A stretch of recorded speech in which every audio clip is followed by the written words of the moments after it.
আজকে সকাল সকাল ঘুম থেকে উঠে আগে আমি পায়েস বানাতে লেগে গিয়েছি। আর এটা জানোই দিদার হাতে স্পেশাল পায়েস, সুজির দুধ পুলি, যেটা ভীষণ টেস্টি। আর আজকে আমার কেউ স্পেশাল আসছে, তার জন্য এটা বানাচ্ছিলাম। আর কে আসছে এই দেখতেই পারলে, এই হলো ববিতা।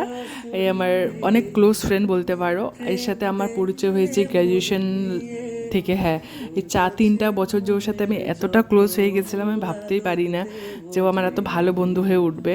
আর একে আমি এখানে চাউমিন খেতে দিয়েছি, আর এ আমার এত বাজে রিভিউ দিয়েছে, এত কষ্ট করে ঘেমে অবস্থা দেখো। আর শুনো কি বলছে খেয়ে। কেমন আছে? আচ্ছা, ক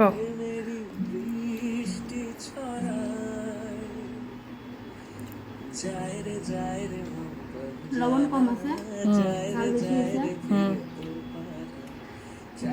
ঠিকঠাক চলে আর মোটামুটি। আর এমন হারামি ফ্রেন্ড কার কার লাইফে আছে অবশ্যই কমেন্ট করে আমাকে জানিও। এত হারামি, এত কষ্ট করে বানানোর পরও আমাকে এত বাজেভাবে রিভিউ দিচ্ছিল। আর খেতে কিন্তু ভীষণ টেস্ট হয়েছিল। আর এখানে দেখো, আমি না দেখিনি সত্যি, মানে যখন আমি শশাটা কাটছিলাম এটার মধ্যে পচা ছিল অল্প, পচা বলতে না একটু দাগ ছিল, ওটাই আমাকে বলছে যে আমি নাকি পচা খাবার দিয়েছি। আর দেখো যে যা স্টাইল বেড়েছে আজকাল ভাই, আর চুলটা নিয়ে যে ও মানে পারছেই না, খালি আমাকে আসার পরেও চুল দেখাচ্ছে, দেখ আমার চুলটা কত লম্বা হয়েছে। আর সত্যি কথা ওকে বহুত মিস করি। আগে যে কি ভালো দিন কাটাতাম একসাথে, কত রকমের গল্প, আর ওর লাইফের সব গল্প আমি জানি, আমার লাইফের গল্প ও সব জানে। মানে আমরা দুজন একটা এমন ফ্রেন্ড, মানে যখনই কথা হয়, আমাদের কিন্তু রোজ কথা হয় না, হয়তো মাসে একদিন কথা হবে, 2 মাসে একদিন, তারপরেও মনে হয় না যে আমরা এতদিন থেকে কথা না বলে থাকি দুজন। তো অনেক কথা বলা, আড্ডা মারার পর ও এখন চলে যাচ্ছে। তো ওটাই আমাকে একটা ফ্লাইং কিস দিয়ে দিল।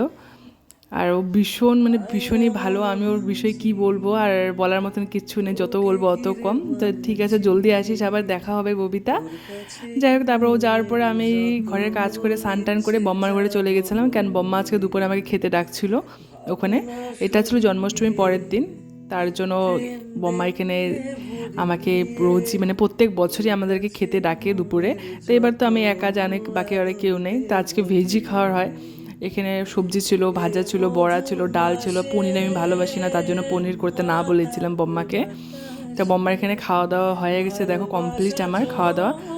আমি ঘরে এসে শুয়েছিলাম, হঠাৎ আমার একটা ফোন আসলো যে আমার পার্সেল এসেছে, যেটা আমি অর্ডার করিনি। তো আমি চিন্তা করছি পার্সেলটা কে দিয়েছে, পরে জানতে পেরেছি এটা আমাকে একটা দাদা দিয়েছে, রাখির গিফট। জিভার থেকে একটা ইয়াররিং দিয়েছিল, যেটা ভীষণ সুন্দর, ভীষণ কিউট, একটা ছোট্টর মধ্যে রেগুলার ইউজের জন্য। আর থ্যাংক ইউ সো মাচ দাদা, খুব ভালো লেগেছে তোমার গিফটটা আমার। আর সত্যি কথা, এমন গিফট পেতে কার না ভালো লাগে বলো, সারপ্রাইজ গিফট। তো সন্ধ্যাবেলা এখানে আমি চা করেছিলাম, মা আসার পর টিভি দেখছিল, রোজ যেটা করে মা। আর এখানে মা আজকে মুড়ি মাখছিল শশা পেঁয়াজ এইসব দিয়ে, এটা মা করেছিল। এদিকে আমি চা, হঠাৎ দেখি আমাদের ঘরে সায়ন সোনা এসেছে, আজকে শালু এসেছিল। আর এই পুচকাটা দেখো, ওকে খালি বলছি কি তোমার চুল কোথায়, ও বলছে নাই, খালি মাথায় হাত দিয়ে দেখাচ্ছিল।